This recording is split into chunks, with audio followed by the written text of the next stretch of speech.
الرحيم الحمد لله رب العالمين وأفضل الصلاة وأتم التسليم على إمام الأنبياء والمرسلين خاتم النبيين سيدنا وشفيعنا وأسوتنا النبي الأمين وعلى آله وصحبه أجمعين. اللهم لا علم لنا إلا ما علمتنا إنك أنت العليم الحكيم. اللهم اشرح صدورنا بنور الإيمان بك وجميل التوكل عليك وأحينا بمعرفتك وأمتنا على الشهادة في سبيلك إنك أنت نعم المولى ونعم النصير. السلام عليكم ورحمة الله وبركاته. Alhamdulillah, syukur pada Allah Subhanahu wa taala kerana kita telah dikurniakan dengan risalah dan syariat Islam, syariat Nabi Muhammad sallallahu alaihi wasallam.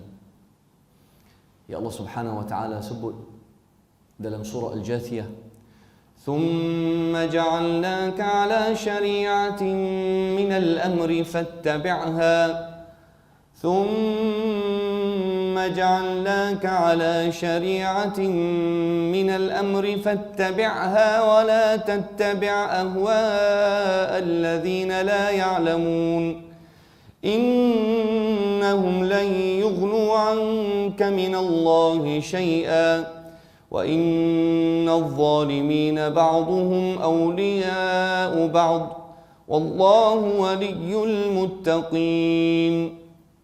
ثُمَّ جَعَلْنَاكَ عَلَى شَرِيعَةٍ مِنَ الْأَمْرِ. Allah Subhanahu wa taala menjadikan Rasulullah sallallahu alaihi wasallam ala syari'ati min al-amr, memberikan syariat Islam, fattabi'ha. Dan ini hakikatnya untuk umat Rasulullah juga, fattabi'ha, kena ikut. Wala tattabi' ahwa alladhina la ya'lamun, janganlah ikut hawa nafsu golongan yang mereka tidak ada ilmu. Innahum lan yughnu 'anka minallahi syai'a, mereka tidak akan membantu awak langsung. Wa innadh zalimina ba'duhum awliya'u ba'd, orang yang menzalimi diri, yang tidak ikut syariat Allah Subhanahu wa taala, kelompok yang melawan syariat Islam ni, Allah kata wa innadh zalimina ba'duhum awliya'u ba'd, mereka ni orang yang zalim, subhanallah, dia ada hubungan dan kaitan. Wa innadh zalimina ba'duhum awliya'u ba'd wallahu waliyyul muttaqin, dan Allah Subhanahu wa taala akan menyebelahi orang yang bertakwa. Dan Allah Subhanahu wa taala sebut juga, tuan-tuan, kelebihan wahyu ya Allah Subhanahu wa taala bagi kepada Rasulullah sallallahu alaihi wasallam, dan menekankan bahawasanya setiap Nabi Allah Subhanahu wa taala utuskan mesti ada wahyu. Allah Subhanahu wa taala sebut dalam surah Asy-Syura, وَمَا كَانَ لِبَشَرٍ أَن يُكَلِّمَهُ اللَّهُ إِلَّا وَحْيًا أَوْ مِنْ وَرَاءِ حِجَابٍ أَوْ يُرْسِلَ رَسُولًا فَيُوحِيَ بِإِذْنِهِ مَا يَشَاءُ إِنَّهُ عَلِيٌّ حَكِيمٌ وَكَذَلِكَ أَوْحَيْنَا إِلَيْكَ رُوحًا مِنْ أَمْرِنَا مَا كُنْتَ تَدْرِي مَا الْكِتَابُ وَلَا الْإِيمَانُ ولكن جعلناه نورا نهدي به من نشاء وإنك لتهدي إلى صراط مستقيم صراط الله الذي له ما في السماوات وما في الأرض ألا إلى الله تصير الأمور. 3 ayat terakhir surah Asy-Syura. وما كان لبشر أن يكلمه الله إلا وحيا أو من وراء حجاب. Setiap manusia ya Allah Subhanahu wa taala kurniakan dia risalah. وما كان لبشر أن يكلمه الله إلا وحيا, mesti Allah hantar wahyu. أو من وراء حجاب, Allah bercakap dengan dia di belakang tabir, seperti Nabi Musa alaihissalam. وما كان لبشر أن يكلمه الله إلا وحيا أو من وراء حجاب أو يرسل رسولا fayuhiya biiznihi ma yasha, ataupun Allah Subhanahu wa taala akan hantar malaikat, lalu malaikat ini akan sampaikan wahyu Seperti mana Jibril alaihissalam sampaikan wahyu kepada Rasulullah sallallahu alaihi wasallam. Sebab itu Allah Subhanahu wa taala sebut innahu alimun hakim. Wa kadzalik, begitu juga. Wa kadzalika auhayna ilaika ruhan min amrina. Begitu juga wahai Muhammad sallallahu alaihi Rasulullah sallallahu alaihi wasallam juga diberikan wahyu. Wa kadzalika auhayna ilaika ruhan min amrina ma kunta tadri mal kitab wal iman. Sebelum Rasulullah sallallahu alaihi wasallam diberikan wahyu, Rasulullah tak tahu pasal Quran, tuan. Rasulullah tak tahu. Kenapa, tuan? Supaya orang musuh Islam tidak akan dapat peluang untuk menyerang wahyu. Kenapa Allah Subhanahu wa taala utuskan Rasulullah sallallahu alaihi wasallam dalam keadaan nabiyyun ummi, nabi yang buta huruf, nabi yang tak pernah tulis, seperti mana Allah Subhanahu wa taala sebut dalam surah Al-Ankabut, wa ma kunta tatlu min qablihi min kitabin wa la takhutuhu bi yaminik idzan lartabal mubtilun. Wa ma kunta tatlu min qablihi min kitab. Rasulullah sallallahu alaihi wasallam tak pernah erti baca mana-mana kitab sebelum Al-Quran. Taurat, Injil, Rasulullah tak pernah baca. Wa ma kunta tatlu min qablihi min kitabin wa la takhutuhu bi yaminik. Dan Rasulullah sallallahu alaihi wasallam tak pernah erti tulis mana-mana kitab. Idzan, kalaulah Rasulullah erti baca dan tulis, lartabal mubtilun. Orang kelompok batil akan dapat peluang untuk hentam Islam ataupun mencuriga ataupun meragui kita mengenai wahyu.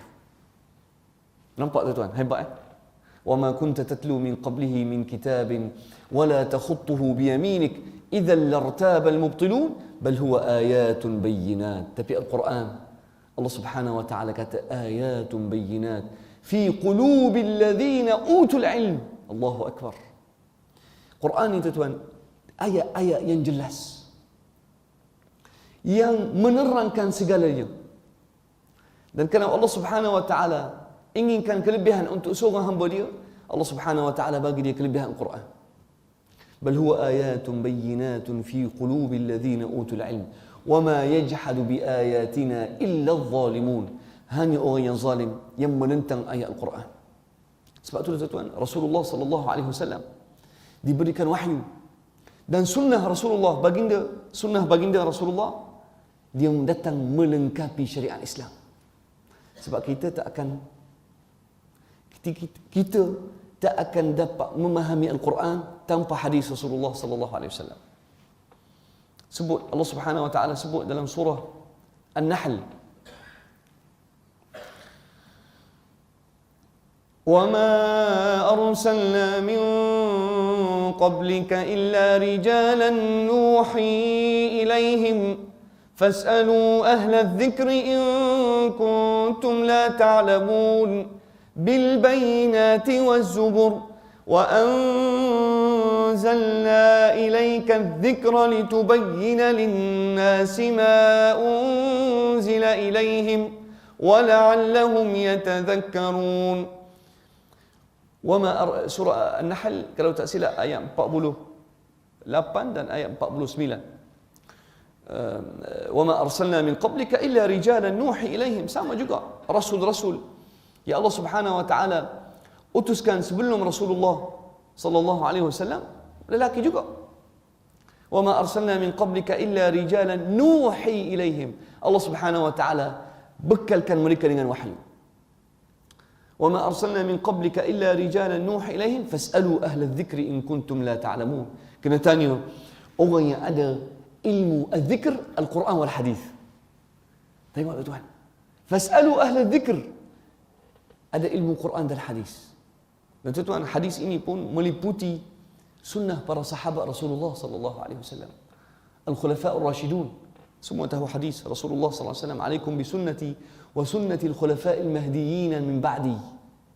Kamu kena pegang sunnah Rasulullah sallallahu alaihi wasallam dan juga amalan sahabat, khususnya 4 sahabat yang hebat, al-khulafa Abu Bakar As-Siddiq radhiyallahu anhu, wa Umar bin Khattab, wa Uthman bin Affan, wa Ali bin Abi Talib radhiyallahu anhu.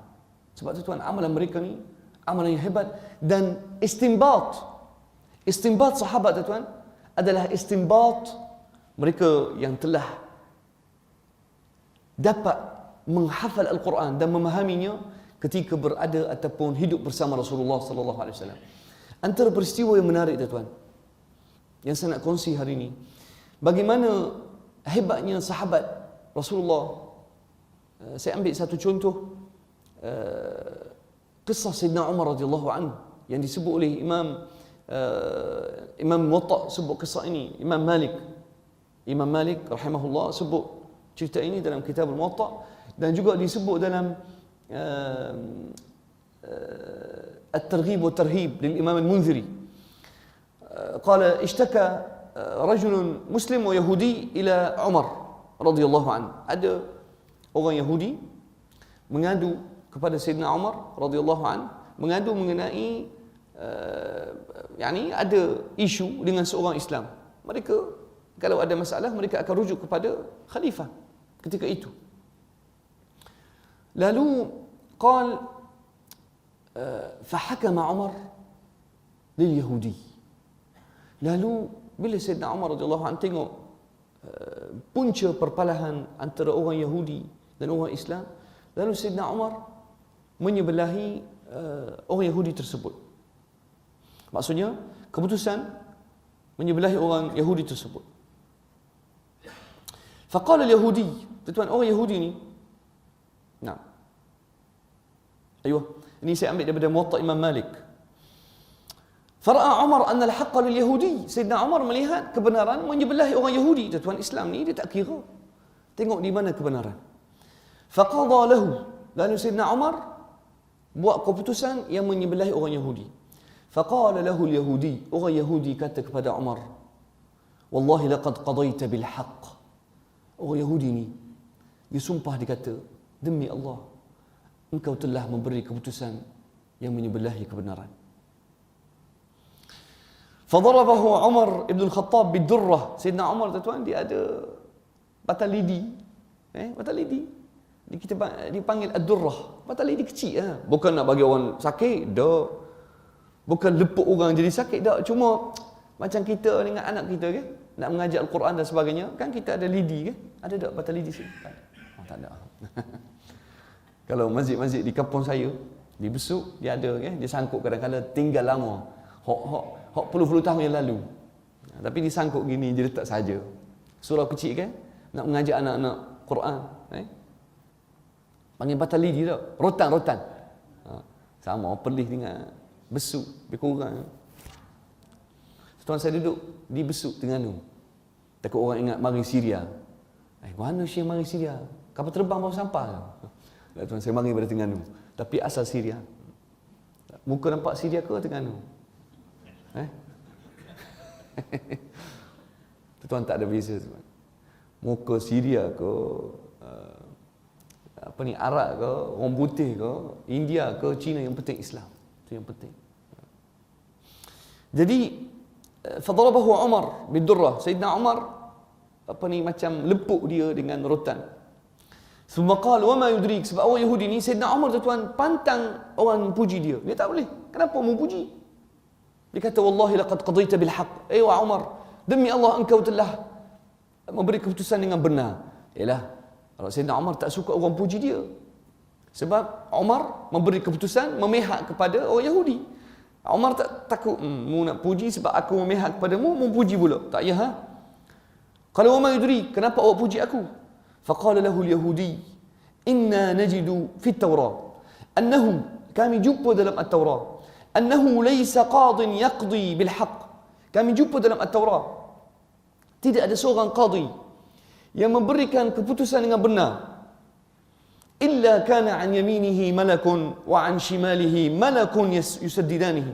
Dia kata dalam At-Taurah kami mendapati bahawasanya mana-mana qadi yang memberi keputusan dengan benar, hanya takut pada Allah, mesti Allah Subhanahu wa taala akan bekalkan dua malaikat, satu malaikat sebelah kanan, satu malaikat sebelah kiri. Yusaddidani, dua malaikat ini membantu dia. Wa yuwaffiqanihi lil haqq, dan dua malaikat ini akan membantu dia untuk menyebelahi kebenaran. Madama ma'al haq, selagi dia menyebelahi kebenaran. Fa idza taraka al-haq araja wa taraka. Kalau qadhi ini tidak menyebelahi kebenaran ataupun dah mula ikut hawa nafsu, tidak menyebelahi Al-Quran dan hadis Rasulullah SAW, mesti dua malaikat ini akan naik dan tinggalkan dia. Subhanallah Tuhan. Dan ada juga satu kisah yang menarik yang disebut oleh Imam Ibn Kathir rahimahullah, yang menunjukkan bagaimana sahabat, tuan. Sahabat ni belajar dengan Rasulullah sallallahu alaihi wasallam, dan mereka bukan ikut hawa nafsu, tuan. Syariat Islam ni, syariat Rasulullah sallallahu alaihi wasallam, syariat yang tidak ikut hawa nafsu. Sebab tu Allah Subhanahu wa taala membongkarkan masalah manusia di akhir zaman, dia akan ikut hawa nafsu. Tidak ada pegangan. Allah Subhanahu wa taala sebut dalam surah Al-Jathiyah, "Afara'aita man ittakhadha ilahahu hawahu wa adallahu Allahu 'ala 'ilm wa khatama 'ala sam'ihi wa qalbihi wa ja'ala 'ala basarihi ghishawah faman yahdihi min ba'dillahi afala tadhakkarun." Surah Al-Jathiyah. Afara'aita man ittakhadha ilahahu hawa. Tengoklah sendiri bagaimana man ittakhadha ilahahu hawa, yang menjadikan Tuhan dia adalah hawa nafsu. Tidak ada syariat. Dia memperuntukkan syariat ni ikut hawa nafsu dia. Hawa nafsu yang menjadi Tuhan dia. Tuan, kita tak boleh ikut hawa nafsu. Afara'aita man ittakhadha ilahahu wa adallahu Allahu 'ala 'ilm. Lagi teruk bila Allah sesatkan dia sedangkan dia ada ilmu. Wa khatama 'ala sam'ihi wa qalbihi, dan Allah Subhanahu wa taala telah tutup sam'ihi, telinga dan hati dia. Wa ja'ala 'ala basarihi ghishawah, dan Allah Subhanahu wa taala menjadikan macam ada selaput nipis sehingga tidak melihat depan dia. Mata ibarat dah buta. Faman yahdihi min ba'dillah. Siapakah nak berikan hidayah kalau Allah Subhanahu wa taala tidak bagi dia hidayah? Faman yahdihi min ba'dillah afala tadhakkarun. Subhanallah, satu contoh Allah bagi. Sebab itulah kalau kita nak selamat, tuan, kita kena ikut syariat Allah, Al-Quran, syariat Rasulullah sallallahu alaihi wasallam, hadis, dan kemudian amalan sahabat. Tengok Rasulullah sallallahu alaihi wasallam dalam hadis Abu Musa Al-Asy'ari, bila Rasulullah utuskan Abu Musa dan Mu'adz bin Jabal, hantar mereka ke Yaman. Ba'athahum Rasulullah qala idhhaba fabashshira wala tunaffira. Bagi berita baik kepada orang, jangan menyebabkan orang tak suka Islam. Fabashshira wala tunaffira wa yassira wala tu'assira. Mudahkan urusan orang, jangan jadikan susah. Wala takhtalifa, jangan bergaduh, jangan pecah belah. Allahu akbar. Lepas tu Rasulullah tanya Mu'adz, ya Mu'adz, idza yani kharaja laka amr fabima taqdi? Ya Mu'adz, kalau mu jumpa sesuatu nak selesaikan, awak guna apa? Qala aqdi bil Quran, aku akan ikut Quran. Fa in lam ajid fa aqdi bi sunnati Rasulillah. Kalau aku tak jumpa, aku ikut Rasulullah. Fa in lam ajid fa ajtahidu bi ra'yi wa la alu. Kalau tak jumpa dalam sunnah Rasulullah, aku akan ijtihad. Tapi sahabat tu ijtihad dia lain, dia lagi bijak. Itu yang berlaku di zaman Sayyidina Uthman radhiyallahu anhu, di zaman pemerintahan Sayyidina Uthman. Ada seorang suami mengadu bahawasanya, tuan, dengar kisah ni sangat menarik dan menunjukkan kebijaksanaan para sahabat. Suami ni mengadu isteri telah bersalin, beranak. Orang pelih panggil apa? Beranak ke bersalin? Beranak juga. Masya Allah, sama macam besuk. Tak ada beza. Hebat tu, tuan. Allah tu, tuan, kita hebat duduk Malaysia ni. Alhamdulillah, Allahu akbar. Kalau saya, orang kata, apa Pak Arab ni puji Malaysia sangat? Apa dia puji orang Melayu? Tuan, sebab kita ni kalau kira, orang Melayu ni dia banyak kesamaan. Banyak kesamaan. Orang Terengganu ke, orang Perlis ke, orang Kedah ke, orang Penang ke, orang Selangor, orang Johor, orang Sarawak, orang Sabah. Kita boleh cakap satu bahasa. Betul tak, tuan? Satu bahasa, tak ada beza. Saya heran bagaimana musuh Islam ni boleh pecah belah kita orang Islam. Saya heran. Pecah belah antara orang Kelantan dengan Perlis. Dia label hak ni lain, hak ni lain. Allahu Akbar. Apa nak label? Tak ada beza. Sama orang Melayu. Arab pun nak jadi orang Melayu juga. Orang Arab Syria sibuk nak jadi orang Melayu. Sungguh. Subhanallah. Saya walaupun orang Arab, tuan-tuan, saya bangga dengan orang Islam di sini.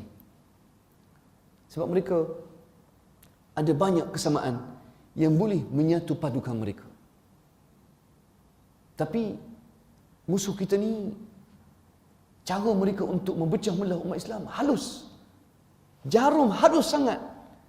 Pecah dalam bab furu'iyat, benda kecil, benda temeh-remeh. Dia pecah belah. Pecah belah dalam bab, minta maaf, jangan marah, bab politik, dia boleh pecah belah kita. Supaya kita lemah, musuh kita jadi kuat. Tapi hakikatnya, kita sama je. Terengganu, Perlis, tak ada beza. Tengok, saya sebut beranak, sama. Tadi duk mikir, nak sebut bersaling ke beranak? Punya sama juga. Jadi ada seorang wanita, di zaman Sayyidina Uthman radhiyallahu anhu, di zaman pemerintahan Uthman, wanita ini bersaling. Tapi bersaling cukup 6 bulan. Cukup 6 bulan wanita ini bersaling. Jadi suami dia dah curiga. Dia ingat, macam mana? Aku baru kahwin 6 bulan, 7 bulan dah beranak. Macam mana ni? Dia risau dan rugi. Dia meragui isteri dia. Kononnya isteri telah bersaling awal sangat. Lalu suami ni pergi kepada Sayyidina Uthman, kata, aku minta maaf, aku nak mengadu, isteri aku bersaling cukup 6 bulan. Aku rasa ni bukan anak aku. Tengok bagaimana Islam adil, tuan-tuan. Lalu Sayyidina Uthman kata, kalau macam ni awak rasa dia berzina ke? Ya. Kena laksanakan hudud atas isteri yang telah berzina sedangkan ada suami. Ar-rajul. Tiba-tiba Sayyidina Ali radhiyallahu anhu datang. Qala ya Amirul Mukminin, alam taqra fi kitabillah? Mu tak baca ke Quran? Allah kata apa?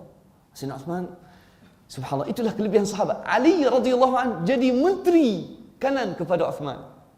Kelebihan sahabat. Abu Bakar bila jadi khalifah, menteri kanan dia Umar. Umar jadi khalifah, menteri kanan dia Uthman dan Ali. Uthman jadi khalifah, menteri besar dia Sayyidina Ali. Subhanallah. Sayyidina Ali jadi khalifah. Sebab itulah bila orang kata, kenapa di zaman Ali radhiyallahu anhu banyak fitnah? Dia kata, kerana di zaman aku ada kurang ni, banyak pokok-pokok fitnah. Tapi di zaman Abu Bakar dan Umar dan Uthman, akulah menjadi menteri mereka. Tak ada masalah. Allahu Akbar. Jadi Ali radhiyallahu anhu bagi pendapat kepada Uthman, kata, awak tak baca Quran? Mana? Cuba baca firman Allah Subhanahu wa taala dalam surah Luqman.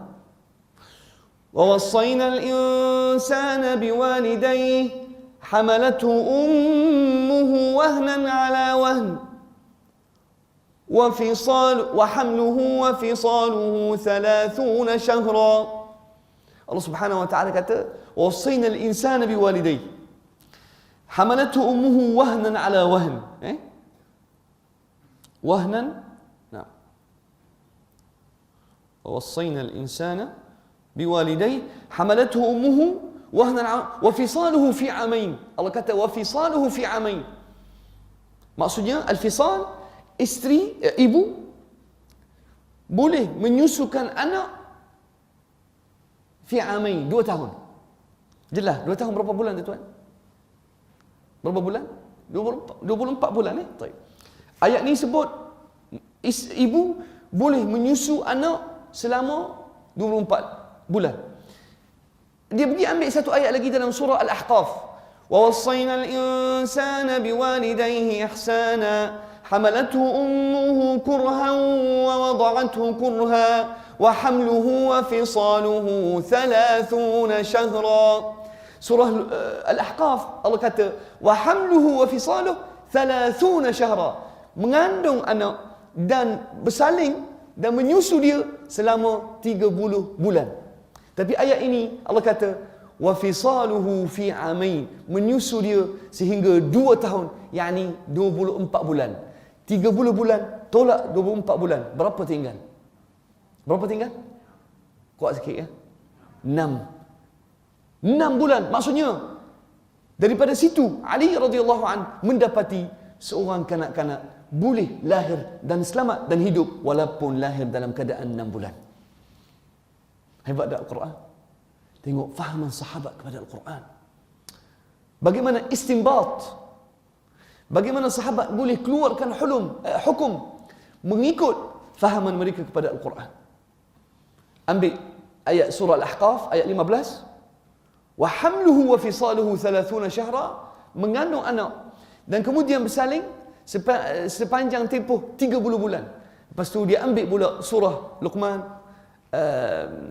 kalau tak silap ayat 14, di mana Allah Subhanahu Wa Taala sebut tempoh ibu untuk menyusu anak selama 2 tahun, yakni 24 bulan. Jadi tolak 30, tolak daripada 3 bulan itu 24 bulan, tinggal 6 bulan, iaitu tempoh usia seorang bayi yang kalau lahir dalam 6 bulan boleh hidup. Islam telah beri hint, tuan. Allahu Akbar. Islam telah beri hint awal-awal bahawasanya seorang bayi berusia 6 bulan boleh hidup. Lalu tidak jadi jatuhkan hukum rajam atas wanita tersebut. Allahu Akbar. Selamat nyawa ilmu, tuan. Tapi subhanallah, tuan, bagaimana Islam? Sebab itulah semalam saya, Masya Allah, dengar Sahibus Samahah, dengar ucapan Sahibus Samahah Mufti Perlis, Datuk Dr. Mazal. Masya Allah, saya dengar ucapan dia semalam. Dia kata bagaimana umat Arab, betul, umat Arab, umat jahiliyah boleh bangkit daripada kejahilan mereka, boleh bangkit daripada kejahilan bila Allah Subhanahu Wa Taala berikan kelebihan Al-Quran dan hadis. Kita, tuan, yakni umat Arab ni umat mundur, pecah belah, perpecahan, peperangan. Tapi bagaimana Allah Subhanahu Wa Taala dalam tempoh yang singkat, dalam tempoh 23 tahun, umat Arab menjadi umat yang boleh mengganyang ataupun menggoyangkan dua empire yang paling besar, empire Parsi dan empire Rom. Sebab bila kita pegang Quran dan hadis Rasulullah sallallahu alaihi wasallam dan amalan sahabat. Tapi tengok sekarang ni keadaan kita pecah belah, bergaduh, berkelahi sama kita. Sebab apa, tuan? Sebab kita tinggalkan Quran dan hadis. Antara kisah yang menarik juga, tuan, yang menunjukkan sahabat pegang kepada sunnah Rasulullah sallallahu alaihi wasallam.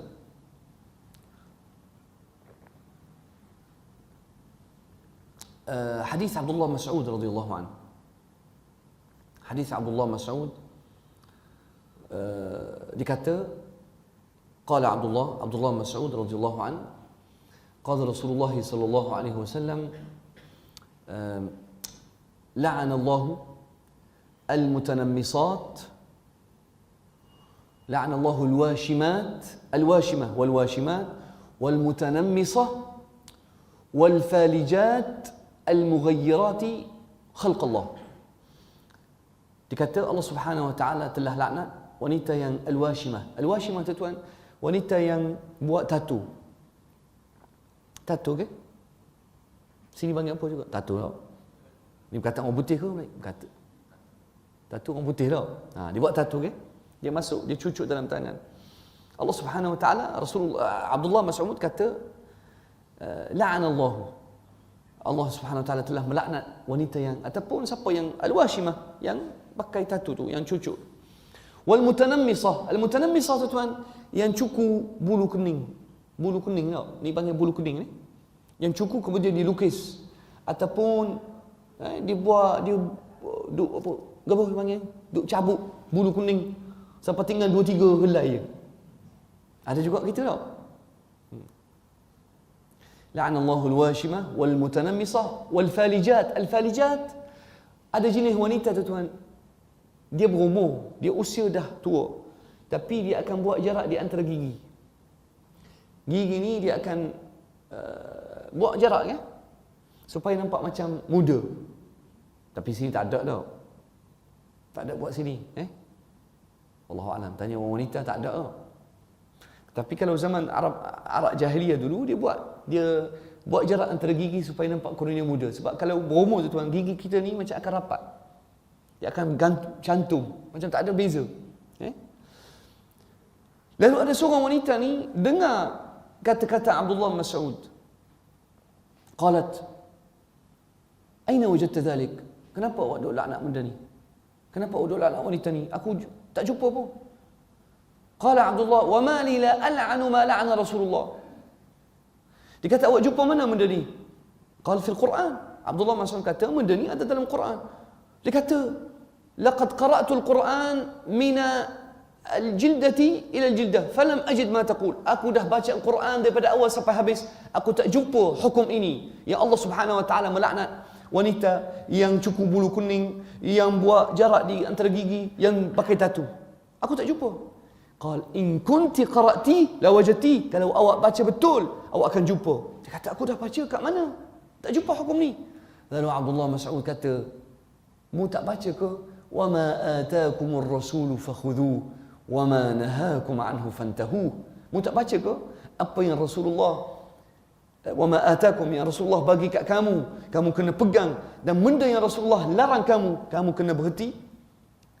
Dan aku dengar Rasulullah sallallahu alaihi wasallam kata hadis tersebut, la'anallahu al-washimat wal mutanammisat wal fajilat wal falijat al mughayyirat khalqallah, yang mengubah ciptaan Allah Subhanahu wa taala. Jadi subhanallah tuan, tengok sahabat menjadikan hadis dalam Al-Quran. Apa yang Rasulullah sallallahu alaihi wasallam perintah, mereka pegang, dan apa yang Rasulullah sallallahu alaihi wasallam larang, mereka berhenti. Sebab itulah tuan, hadis Rasulullah sallallahu alaihi wasallam sangat penting, sebab kita tidak akan dapat faham Al-Quran tanpa sunnah Rasulullah. Antara contoh juga tuan, Al-Quran sebut kan, bagaimana Al-Hadis menerangkan Al-Quran dan membagi kita penjelasan. Baik, Allah Subhanahu wa taala sebut dalam surah Al-Baqarah, "Hurrimat 'alaikumul maitatu wad-damu wa lahmal khinziri wa ma uhilla li ghairillahi bih." Antara benda yang Allah Subhanahu wa taala haram, hurrimat 'alaikumul maitah. Benda yang dah mati. Al-maitah, semua benda mati haram, betul tak? Binatang mati boleh makan kata tuan? Boleh? Kambing hak nak mati boleh? Tak boleh tak? Hurrimat 'alaikumul maitah. Baik. Ikan tu mati ke hidup tu tuan? Bila kita makan hidup, mati ke hidup? Mati. Mati. Bila kita bawa ikan keluar pada laut, saya rasa, saya pun tengok orang hok macam ikan, dia boleh hidup berapa, paling lama 3 minit tak? Lepas tu habis mati. Kecuali yang ikan paling pelik tu tuan, saya tengok ikan keli. Allahuakbar. Ikan keli, kali pertama saya datang Malaysia, tengok ikan keli tu tuan, saya heran, tak mati-mati. Kita ambil daripada sangkar, beli dengan orang dekat pasar tani di Besut. Bila saya nak ni, saya tengok misai dia pun, saya kata, mu nak makan ikan ada misai. Arab mana ada tu tuan? Lepas tu ambil, lepas tu lagi pula saya tak jadi nak makan ikan keli ni, bila tokek hok jual ikan tu kata, Syekh Arab, mu jangan pegang nanti dia kena sengat. Sengat? Apa benda ni ikan sengat? Tumbuhan ke apa? Dia kata, ikan keli tu tuan, dia ada benda dia boleh sengat. Lagi pula saya tak makan tuan. Masa itulah. Lepas tu kita bawa, letak dalam plastik gerak tu tuan dalam kereta. Saya tengok plastik gini, goncang dalam plastik. Allahu Akbar, apa ni? Ikan ada hantu ke apa? Tak mati-mati tuan. Sampai kat rumah, kita beli pula buah, beli sayur. Sampai kat rumah, tak mati-mati ikan keli tu. Memang saya jadi jam tu tuan. Jam habis. Sampai kat rumah, letak atas sink, masak singki dia. Ya Allah, dia berapa nyawa ikan ni? Saya ingat ikan hok ada 7 nyawa. Tapi tok tua gelak, tok tua saya gelak tuan. Isteri saya gelak. Itulah orang Arab tak tahu. Mu tak makan ikan. Mu duk makan daging semua. Mu ambil lah. Isteri kita nak, okay? So, subhanallah, tengok ikan ni tak mati-mati. Last kali rupanya tok tua ni ambil losong ambil losong hok tombok bawang putih. Allah kata, mak, Allah nyaknya kesian pula. Kesian ikan keli. Tak kesian. Memang dia tak mati siapa gitu, kena katok. Katuk pula, lari situ. Terbang, jatuh daripada segi. Boleh berenang atas lantai. Allahu Akbar. Ikan keli, subhanallah. Ni pengalaman saya dengan keli. Satu lagi ada binatang beluk. Allah, beluk lagi tu tuan. Kononnya saya nak masak sup beluk untuk Allahyarham ayah mertua sebelum meninggal, dia kena leukemia. Saya pergi beli beluk. Tuan, lah saya sebelih. Nak bagi mati sebelih pun tak mati lagi. Pada sini, tubuh sini. Ya Allah. Tuan, ni lain sikit. Tapi ikan memang cepat mati tak? Maaf, saya pergi melencong pula. Tak nak bagi mengantuk. Kalau kita serius sangat, mengantuk pula. Biar cerita sikit pengalaman orang Arab Syria. Bila mari duduk tanah orang Melayu. Jadi, ikan tuan ni, dia mati. Jadi, macam mana kita boleh makan? Bagaimana kita sebagai orang Islam? Allah Subhanahu Wa Taala kata, "Hurrimat 'alaikumul maitah." Bagaimana kita makan ikan yang mati? Cuba jawab. Tuan, ada jawapan? Macam mana boleh makan ikan yang mati? Tuan Arsyad, apa bukti awak boleh makan ikan? Tuan, boleh? Siapa yang menghalalkan ikan? Allah kata, "Hurrimat 'alaikumul maitah." Macam mana? Boleh? Makan kedua ikan. Dah, macam mana boleh makan? Makan belut je? Lauk je? Kenapa boleh makan lauk? Lauk ikan. Makan lauk je? Lauk ikan lauk je lah. Lauk dia ke? Lauk dengan nasi. Tak, sebab apa? Sebab Rasulullah sallallahu alaihi wasallam, hadis Abdullah bin Umar. Qala Rasulullah sallallahu alaihi wasallam, "Uhillat lakum maitatan."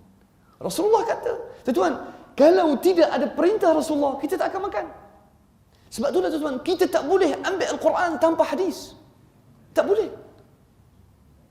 Sebab itulah, kalau tengok ulama hadis seperti Yahya ibn Abi Kathir rahimahullah, ulama hadis, dia satu zaman dengan Ishaq ibn Rahawai, satu zaman dengan Imam Ahmad bin Hanbal, satu zaman dengan Imam Syafi'i rahimahullah. Satu zaman.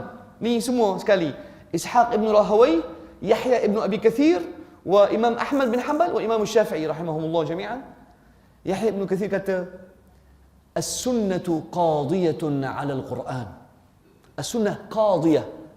As-sunnah adalah kata putus yang akan menerangkan Al-Quran. Awak tak boleh tuan ambil hukum tanpa sunnah.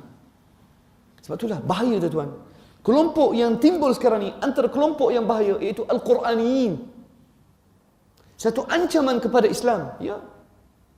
Satu ancaman yang sangat halus. Mereka kata kita cukup Al-Quran, sunnah, hadis tak boleh ambil, tak payah ambil. Ni bahaya tuan. Yang tolak hadis. Ada kelompok yang jahil, ada kelompok yang sengaja timbulkan isu ini dan sebarkan fahaman ini supaya kita tidak percaya kepada hadis Rasulullah SAW. Sedangkan kita ada kitab Al-Bukhari rahimahullah. Wallahi tuan, Sahih Bukhari, kalau kita baca, lengkap daripada semua segi. Kita ada lagi Sahih Muslim. Asahhu kitab ajma'atil ummah. Ummah Islam sepakat. Asahhu kitabin ba'da kitabillah. Sahih Al-Bukhari. Kitab yang paling sahih selepas Al-Quran adalah kitab Al-Bukhari. Kemudian Sahih Muslim. Kita juga ada Sunan Abi Dawud. Sunan Abi Dawud tuan, kebanyakan hadis Abu Dawud sahih wa hasan. Imam Abu Dawud, idza sakata 'anil hadis fahuwa salih. Imam Abu Dawud kalau tak tulis sebarang, Imam Abu Dawud dalam kitab As-Sunan, kalau tak tulis sebarang komen bahawa hadis ini, maksudnya hadis ini salih. Boleh pakai. Hebat tuan. Kalau kita pegang hak tiga ni, selamat dah. Sahih Bukhari, Muslim, Sunan Abi Dawud. Saya, Pak Arak ni, tuan, saya ada pegang tiga ni. Belum lagi pergi Musnad Imam Ahmad, belum lagi pergi Ibnu Majah, Sahih Ibnu Majah, belum lagi Ibnu Hibban. Sebab tu tuan, sunnah ni sangat penting. Maaf, panjang ke? Baru ke 7. Boleh lagi tak? Tapi biasa subuh ni, orang kata waktu kritikal sikit. Orang nak pergi, ini kerja. Patut kerja ni. Kesian kat orang, tak boleh panjang. Sikit lagi insya-Allah. Jadi Rasulullah sallallahu alaihi wasallam sebut dalam hadis yang sahih, "Uhilla lakum maitatan." Kamu telah dihalalkan dua jenis makanan yang mati. As-samaku Ikan ahsan, pandai dah. Cuma tak ingat tu tadi tak. Dan belalang, al-jarad. Belalang mati tuan. Belalang tuan, dia tak boleh makan dalam keadaan hidup, dia kena mati dulu. As-samaku wal-jarad. Jadi tengok bagaimana sahabat. Ada hadis sahih Bukhari. Ni tadi rawah Imam Al-Baihaqi wa Tabarani. Tapi kalau tengok hadis yang sahih dalam Sahih Bukhari dan Muslim, kisah Abu Ubaidah, insya-Allah saya habiskan kuliah ini dengan kisah Abu Ubaidah radhiyallahu an. Hadis Jabir radhiyallahu an, qala ba'athana Rasulullah sallallahu alaihi wasallam ila sahil al-bahr. Rasulullah utuskan sahabat 300 sahabat kepada tepi pantai. Wa kunna 300, kami 300 orang. Wa amara alaina Abu Ubaidah Amir bin Jarrah. Rasulullah sallallahu alaihi wasallam melantik ketua iaitu Abu Ubaidah radhiyallahu an, aminul ummah, sahabat yang ke-10 yang dijanjikan syurga radhiyallahu anhum ajma'in. Jadi Abu Ubaidah radhiyallahu an, Rasulullah lantik dia sebagai ketua. Qal wa a'tana jiraban min at-tamr. 300 sahabat ni Rasulullah sallallahu alaihi wasallam bekalkan mereka satu uncang kurma. Satu uncang. Qal fakana, bila mereka keluar, fakana Abu Ubaidah yu'tina kulla yawmin tamrah. Keadaan kesukaran sahabat ketika itu sangat teruk di segi kekurangan makanan, kekurangan bekalan. Abu Ubaidah supaya jimat makanan ni, mereka nak pergi berjihad. Abu Ubaidah sebagai ketua bagi setiap sahabat satu kurma, satu biji sehari. Satu biji sehari. Tuan boleh makan, boleh hidup ke? Sehari makan satu biji kurma. Kita kalau tak makan nasi 3 kali sehari, parok kita. Betul tak? Pagi nasi lemak, tengah hari nasi belauk, malam apa pula? Nasi minyak. Nasi kandak. Nasi kandak. Sahabat hidup satu hari satu kurma. Allah. Ada orang tanya Jabir, "Fa kaifa tasna'una? Fa kaifa kuntum tasna'una ya Jabir?" Jabir, bagaimana kamu boleh selamat, boleh hidup makan sebiji kurma ni? Qal kunna nabulluha bil ma. Kami ambil sebiji kurma, kita cuah air. Thumma namussuha, kami isap sebiji kurma. Tak kekah lagi. Dia isap dulu. Nak jimat nak makan sehari. Tengok sahabat. Allahu Rabbi tuan. Hidupan sahabat dulu susah, tapi Islam boleh naik. Islam tu tuan bukan naik dengan duit. Islam bukan naik dengan kemewahan. Islam bukan naik dengan kesenangan. Islam naik, subhanallah. Tengok sama sahabat bila mereka dalam keadaan kesukar dan susah, tapi mereka boleh naikkan akidah sebab mereka percaya kepada Allah dan Rasul. Kita mewah-mewah. Negara paling kaya negara Arab. Betul tak? Negara paling kaya. Saudi, Kuwait, Bahrain, Qatar, Emirat, Oman.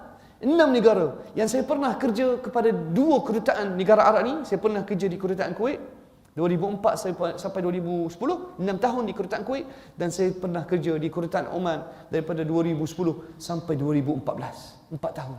Saya kerja di 2 buah negara yang sangat kaya. Kekayaan mereka tuan tak boleh nak jangka. 1 dinar Kuwait bersamaan 13 ringgit kita. 1 rial Oman 8 ringgit kita. Kaya, tapi prinsip persaudaraan Islam langsung tidak ada. Bila kami umat Islam Syria, bila diuji dengan kezaliman pemerintahan Syiah di Syria, negara paling awal tutup sempadan Oman dan Kuwait dan Saudi dan Qatar. Kita nak minta hak pelarian, kita nak minta supaya jagalah kami, ambillah kami, pemerintah kami duduk sebelah kami, bawa Iran, tuan Syiah boleh bersatu, Iran, Hizbullah, An-Nusairiyah, Syiah, semua boleh bersatu untuk menentang kami umat Islam. Tapi bila kami minta tolong dengan Saudi, minta tolong dengan Qatar, dengan Oman, semua buat tak tahu, buat tutup mata dua, buat gini. Summun bukmun umyun fahum la yasma'un. Buta, tutup. Saya di kedutaan Oman tanya ketua saya, bila orang Syria datang nak minta visa, datang KL sebab nak pergi direct daripada Syria sempadan Jordan, nak masuk tak boleh langsung. Saudi dah tutup. Kuwait dah tutup. Nak pergi macam mana kat Oman? Oman, tuan, orang Oman baik. Saya kerja kedutaan Oman, orang Oman ni sangat baik, tapi dah tutup sempadan. Jadi tanya bos saya, "Bos, ada orang Syria ramai minta." Saya sebagai, dia panggil public relation officer, Orang Syria jumpa saya, Syekh, minta tolong, cuba ijazah visa. Kami nak masuk Oman. Mereka datang KL, duduk seminggu. Malaysia alhamdulillah buka sempanan, tak ada masalah. Tapi mereka nak pergi Oman sebab mudah bekerja kat situ dan gaji besar. Boleh tak cuba ijazah visa untuk kami? Saya minta dengan bos langsung. Saya kata, kenapa? Bukan kita orang Islam, bukan kita orang Arab. Dia kata, ni tak boleh cakap, ni arahan daripada Kementerian Luar Negara Oman. Tak boleh nak bagi visa kepada orang Syria. Inilah masalah, tuan. Walaupun negara yang sangat kaya. Kenapa Allah Subhanahu Wa Taala turunkan bala dan azab? Sebab prinsip persaudaraan tidak ada. Manakah perintah Rasulullah? Al-muslimu akhul muslim, la yadhlimuhu wa la yakhdhiluhu wa la yuslimuhu. Orang Islam dengan orang Islam bersaudara, tak boleh menzalimi dia. Tak boleh la yadhlimuhu wa la yuslimuhu. Tak boleh nak serah orang Islam kepada pihak yang zalim. Kita ada seorang Islam, kita kena jaga dia. Wala yakhdhiluh, jangan orang Islam dengan orang Islam, tak boleh bila minta tolong jangan jadi hampakan dia. Manakah prinsip persaudaraan? Tak ada. Padahal kaya ke tak tuan? Kaya. Allah Rabbi, kalau hari dipanggil Aidil Watani, hari perayaan kemerdekaan negara Arab, tuan, boleh habis 100,000 ringgit untuk satu hari. Buat dalam hotel Marriott ataupun Mandarin Oriental. Satu hari boleh habis. Ni yang saya nampak sebab saya kadang-kadang kira jadi pihak accountant. Saya masuk bantu pegawai accountant. Saya tengok betapa banyak habis duit untuk satu hari, 100,000. Untuk meraihkan 2 jam, makan minum. Tapi untuk bantu umat Islam, payah. Jadi, lambat nak habis juga ni. Jadi Jabir kata, kami cuah air atas kurma, kita isap. Qal kunna namussuha namassa. Hatta ya'ti lail fa na'kuluha. Sampai malam barulah kita makan satu biji. Sampai tahap habis bekalan mereka. Sahabat Abu Ubaidah tengok, habis dah kurma. Nak makan apa? Kemudian qala Jabir, thumma bada'na na'kulu waraq asy-syajar. Bila kami tidak ada makanan, kami mula pergi kepada daun pokok, kita makan daun. Sebab itulah tentera ini dia panggil Jaishul Khabt. Ataupun peperangan ini Ghazwatu Al-Khabt.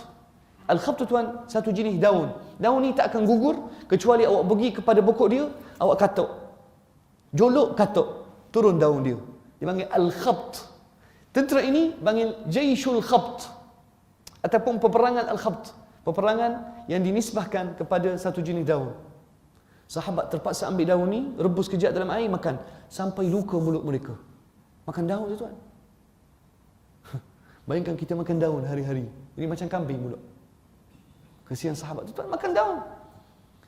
Mereka sakit, perut. Sini pun luka, dalam perut pun luka. Tapi sahabat sabar. Subhanallah. Tiba-tiba, qala Jabir, falamma kunna inda syati'il bahar, bila kami duduk dekat pantai Laut Merah, fakharaja alaina haywanun ka'annahu jabal. Tiba-tiba lompat daripada laut benda binatang ni seperti bukit. Ka'annahu kusayyib, seperti bukit kecil terdampar depan kami. Fa nadarna ilaih, kami semua duduk kelih tu lihat. Pelih kata apa? Kelih juga. Allahu Akbar. Memang tak ada beza lah. Besuk Kelantan dengan pelih. Sama, sebiji je. Subhanallah. Hebat orang Islam di Malaysia ni. Kami duduk tengok je. Tengok ikan ni. Dan kami semua kaku. Macam frozen. Kami semua ni kejut dan jadi dalam keadaan terpinga-pinga, kaku. Tak tahu nak buat apa. Fatasa'alna, sahabat tanya, apa benda ni? Binatang apa ni? Faqala ahaduna hadzal ambar. Itulah ikan paus ataupun dipanggil ambar. Besar tu tuan. Ka'annahu jabal, macam bukit. Faqala Abu Ubaidah, sahabat tunggu keputusan ketua. Bila kita ada ketua kena. Faqala Abu Ubaidah, hadza la innahu maitah, ni mati. Mereka sentuh ikan ni, hidup ke tak? Rupanya mati, tak hidup. Jadi mereka ikut Al-Quran.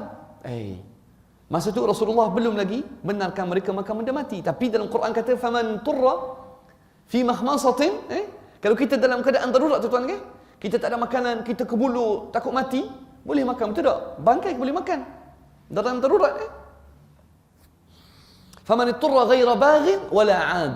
Faman itturra, siapa yang terpaksa, ghaira baghin, tak boleh melampaui batasan, wala 'ad. Boleh makan. Supaya selamatkan nyawa, sebab Islam datang untuk selamatkan nyawa. Jadi sahabat kata, Abu Ubaidah kata, hadha maitah, hal yajuzu an na'kuluh? Boleh makan ke tak? La yajuz.